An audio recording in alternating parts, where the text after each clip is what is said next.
Bienvenidos.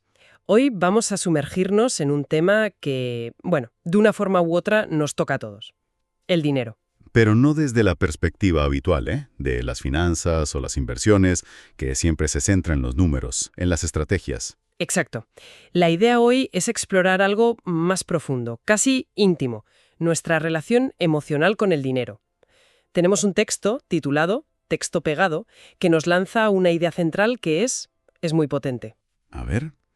Dice que el problema, muchas veces, no es la cantidad de dinero que tenemos, sino todo ese entramado de creencias y emociones que hemos construido a su alrededor.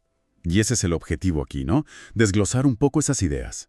El texto propone un recorrido, desde el diagnóstico de esas emociones, entender de dónde vienen, Desde la infancia, dice. eso es, hasta llegar a una posible reprogramación, para vivir con más tranquilidad, independientemente de la cifra que haya en la cuenta. Pues esa es la misión en Conses. Entender cómo una herramienta que en el fondo es neutral, puede llegar a tener un peso emocional tan gigantesco en nuestras vidas. Como dice el texto, la clave no está tanto en la economía, sino en la psicología. Vamos a ver si logramos desempacar esa carga. Vamos allá. El texto arranca con una declaración que va directo al grano, una frase que yo creo que a muchísima gente le va a resonar. Sí, Muchas veces el problema no es el dinero, es la relación que tenemos con él. Y justo después pone sobre la mesa los sentimientos que acompañan esa relación. y lo interesante es que no habla de tipos de interés ni de inflación. Nada de eso. Habla de algo mucho más visceral. Justo, esa es la palabra, visceral.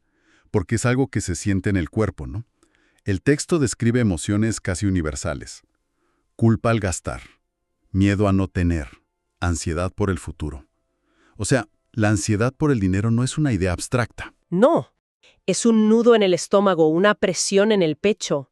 Le da una dimensión física que lo saca del simple problema matemático. Y lo fascinante es cómo explica que estas emociones no son solo una consecuencia, sino que se convierten en una especie de filtro. Un filtro, sí, un filtro a través del cual vemos nuestra realidad financiera.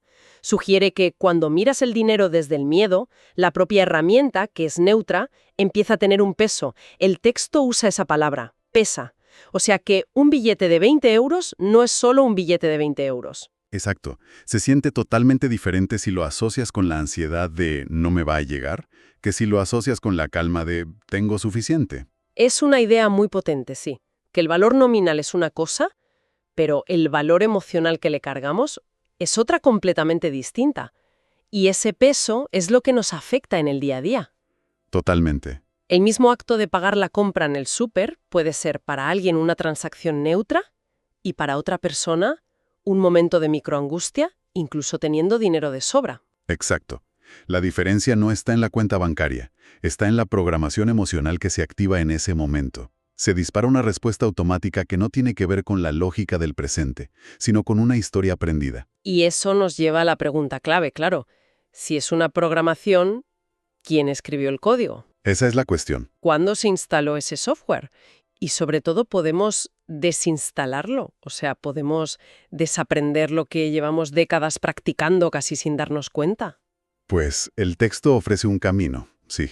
Pero primero nos invita a hacer un poco de arqueología personal. Ah, bien. Rastrea el origen de todo esto, a la infancia. Cuando el texto menciona la infancia, mi primera reacción fue de un poco de escepticismo, ¿sabes? Como si fuera a caer en el tópico de culpar a los padres de todo. Ya. Pero la forma en que lo plantea me pareció mucho más útil, menos acusatoria. ¿En qué sentido? Bueno, señala que desde pequeños absorbemos creencias sobre el dinero que se nos quedan grabadas y da ejemplos muy concretos.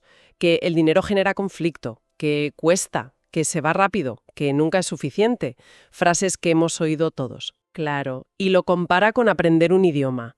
Si creces en un sitio, aprendes el acento de ahí sin darte cuenta. Se vuelve parte de ti. Pues con el dinero, dice, pasa algo parecido. Integramos estas ideas tan a fondo que ni las cuestionamos. Se convierten en verdades absolutas. Eso es.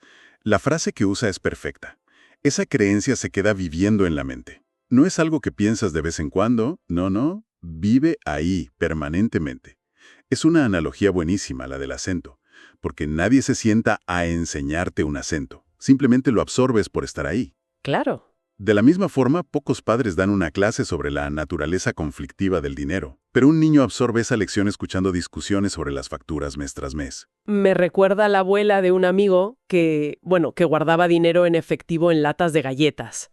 Daba igual cuánto tuviera en el banco, para ella el único dinero real, el seguro, era el que podía tocar. Una programación en estado puro. Total. Una desconfianza en el sistema que venía de su propia experiencia en una crisis. Y eso se lo transmitió a sus hijos, no con palabras, sino con el simple hecho de verla guardar el dinero en latas. Ese es un ejemplo perfecto. Y ese punto sobre la programación emocional es crucial para entender el texto. Lo usa para explicar cosas que parecen ilógicas. ¿Por ejemplo? Por ejemplo, ¿por qué alguien que trabaja muchísimo y tiene éxito sigue sintiendo por dentro que nunca es suficiente? O al revés, porque una persona recibe dinero extra y es incapaz de disfrutarlo, siente culpa o un miedo a perderlo. Sí, es una contradicción que se ve mucho. Gente que objetivamente está bien, pero que vive en un pánico financiero constante. Precisamente, y el texto nos da una clave para entenderlo sin juzgar. Dice algo que a mí me parece muy liberador. Eso no es falta de gratitud, es programación emocional. Eso es importante. Es fundamental, porque te quita la capa de culpa personal. No es que seas desagradecido o que no sepas valorar lo que tienes. Es que estás funcionando con un programa que se instaló hace décadas y que se ejecuta solo. Es un mecanismo aprendido, no un defecto de carácter. Y eso, claro, abre la puerta a poder cambiarlo. Vale, me queda claro el diagnóstico y el origen. Si el problema es esta programación, estas creencias que funcionan en piloto automático, ¿cómo se sale de ahí? Ahí está el kit de la cuestión. Y aquí es donde el texto propone un cambio de perspectiva que es, muy simple de decir, pero con unas implicaciones enormes. Reencuadre total de la situación. Sí. La idea fundamental es, el dinero no es bueno ni malo, es una herramienta. Pararse a pensar en esto de verdad, lo cambia todo. Claro, porque si es una herramienta, como un martillo, pues no tiene intenciones. Un martillo no es malo, simplemente se usa.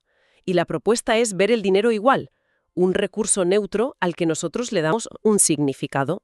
Y si conectamos esto con lo demás, el siguiente paso lógico es desvincular esa herramienta de tu identidad, quitarle al dinero el poder de definir tu valor como persona. Sí, el texto lo dice explícitamente más adelante. El dinero no define mi valor. Esa frase es potentísima, porque choca de frente con el mensaje que recibimos a diario, por todas partes, ¿no? En redes sociales, en la publicidad. En toda la cultura, sí. Se nos dice constantemente que tu valor está ligado a lo que tienes, a lo que muestras. El coche, los viajes. El texto propone casi una pequeña rebelión contra esa idea. Has dado en el clavo. Ese es el núcleo del cambio. Mientras tu sentido de valía personal esté atado a los números de tu cuenta, es imposible manejar esa herramienta con calma. Claro, porque si tener más dinero te hace sentir mejor y tener menos te hace sentir un fracaso. No estás manejando una herramienta. Estás en una montaña rusa emocional que no controlas. Separar tu identidad de tu estado financiero es, según el texto, el primer paso indispensable para poder usar esa herramienta con calma y con tranquilidad. Tiene todo el sentido. Un carpintero con un martillo excelente no se siente mejor persona. Y si se le rompe, no siente que su valor como ser humano disminuye. Necesita otro martillo y ya está. Ahí está la clave. Por eso el texto es muy claro en que la solución no es necesariamente material. Cito: reprogramar tu relación con el dinero no es ganar más, es pensar diferente. Y a partir de ahí ofrece las ideas centrales de ese nuevo sistema de pensamiento. Supongo que si el problema son creencias como nunca es suficiente, las nuevas ideas tienen que ser como antídotos directos para eso, ¿no? Algo que tenga que ver con el merecimiento o con la paz. Exactamente. Has acertado de lleno. Menciona 3 conceptos clave para internalizar. El primero, que mereces estabilidad. El segundo, que puedes administrar con calma. Y el tercero, que recibir no es peligroso. Claro, cada uno ataca una de las emociones del principio. Eso es. Merezco estabilidad va contra el nunca es suficiente. Puedo administrar con calma es lo contrario a la ansiedad por el futuro. Y recibir no es peligroso combate la culpa. Es una intervención casi quirúrgica. Y para que esto no se quede en una idea abstracta, el texto lo hace todavía más tangible, ¿verdad? Ofrece una serie de frases, como unos mantras. Sí, unas afirmaciones para practicar activamente. Son muy directas. Puedo recibir sin culpa. Puedo administrar con tranquilidad. El dinero circula con equilibrio en mi vida. Y merezco estabilidad y paz. Ahora, estas frases suenan muy bien, pero me imagino que para alguien que lleva 30 años sintiendo ansiedad, decirse a sí mismo, puedo administrar con tranquilidad, puede sentirse un poco como una mentira al principio, ¿no? Es una objeción súper válida y completamente natural. El texto no entra ahí, pero el principio que hay detrás, que viene de la neurociencia, es que no se trata de creértelo al 100% el primer día. Es más como un entrenamiento físico. La primera vez que vas al gimnasio y levantas una pesa, se siente rara, difícil. No sales de ahí sintiéndote la persona más fuerte del mundo. Pero la repetición constante fortalece el músculo. El concepto del gimnasio para el cerebro. Exactamente. Es la idea de la neuroplasticidad. Durante años, los pensamientos de miedo y escasez han creado unas autopistas neuronales muy eficientes en tu cerebro. Cada vez que piensas en dinero, tu mente coge ese camino por defecto. Porque es el más rápido. El más conocido. Lo que proponen estas afirmaciones no es dinamitar la vieja autopista, sino empezar a construir un pequeño sendero nuevo al lado. Cada vez que repites y sobre todo intentas sentir una de esas frases, estás despejando un poco ese sendero. Con el tiempo, el sendero se hace camino y el camino carretera. Así que no se trata de mentirse, sino de un ejercicio consciente. De darle a tu cerebro una alternativa, una nueva opción que con el tiempo se vuelve más accesible. Es un proceso. Esa es la idea. Reemplazar un patrón negativo y automático por uno más constructivo, deliberado y sobre todo más sereno. Es un trabajo activo. Entonces, si juntamos todas las piezas, ¿cuál es el objetivo final de todo este proceso? Y la respuesta que da el texto es, para mí, una de las más reveladoras. El objetivo no es volverse millonario. Ni siquiera es ser bueno con el dinero en el sentido tradicional de maximizar inversiones y todo eso. Exacto. El objetivo final es encontrar la paz. La conclusión del texto es muy clara. No tienes que pelear con el dinero, puedes aprender a convivir con él. Esa frase lo resume todo. Es que la relación que nos han enseñado es una de lucha constante. Una pelea por conseguirlo, una pelea por no perderlo. Una relación de adversarios. O lo persigues o huyes de él, pero casi nunca caminas a su lado. Sí. Y el texto propone un armisticio, una paz. Y a partir de ahí construir algo nuevo.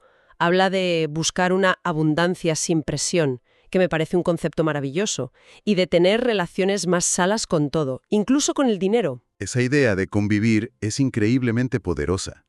Convivir no implica dominar, ni ser dominado. Implica equilibrio, respeto. Sugiere que el dinero puede ser un compañero en tu viaje, una herramienta que te apoya, en lugar de un monstruo en el armario. O un adversario al que conquistar. Justo. El objetivo final, según este análisis, es la tranquilidad. La acumulación por sí misma, sin esa paz interior, es una victoria vacía. La verdadera riqueza es la calma. En resumen, el análisis de este texto nos ha llevado por un camino muy claro. Empezamos identificando esas emociones negativas, la culpa, el miedo, la ansiedad. Y luego viajamos al pasado para entender sus raíces en nuestra programación infantil. A partir de ahí, exploramos la propuesta central de ese cambio de mentalidad. Dejar de ver el dinero como una extensión de nuestro valor y empezar a verlo como una herramienta neutra. Y finalmente vimos el método práctico, un proceso de reprogramación consciente como un entrenamiento para adoptar nuevas creencias. Y todo con un objetivo final, que es dejar de pelear y empezar a convivir en paz con el dinero. Lo cual me deja con una pregunta que va un poco más allá de las finanzas. Todo el enfoque del texto está en reprogramar nuestra relación con el dinero. Pero, ¿qué pasaría si aplicáramos este mismo método, este mismo proceso, a otras áreas de nuestra vida? ¿A qué te refieres exactamente? Pensemos en ello. El dinero es solo una de las muchas herramientas con las que navegamos la vida. ¿Qué pasa con el tiempo? ¿Cuánta gente vive con esa sensación constante de nunca tengo suficiente tiempo? Sí. Es una ansiedad idéntica a la del dinero. O con el trabajo, viéndolo como una lucha en lugar de una herramienta. O incluso las relaciones, donde una programación infantil de miedo al abandono puede hacer que las vivamos desde la ansiedad en lugar de la calma. Es una idea interesante. Aplicar el mismo diagnóstico. ¿Qué emociones negativas siento? ¿De dónde vienen? ¿Cómo puedo reencuadrar esta herramienta como algo neutro? Exacto. La pregunta final que nos deja este texto indirectamente es: ¿qué otras áreas de nuestra vida están siendo controladas por una programación emocional invisible que cargamos desde hace años? Y, sobre todo, ¿cómo cambiaría nuestra experiencia si empezáramos a desarmar esas programaciones para convivir en paz? No solo con el dinero, sino con todo lo demás.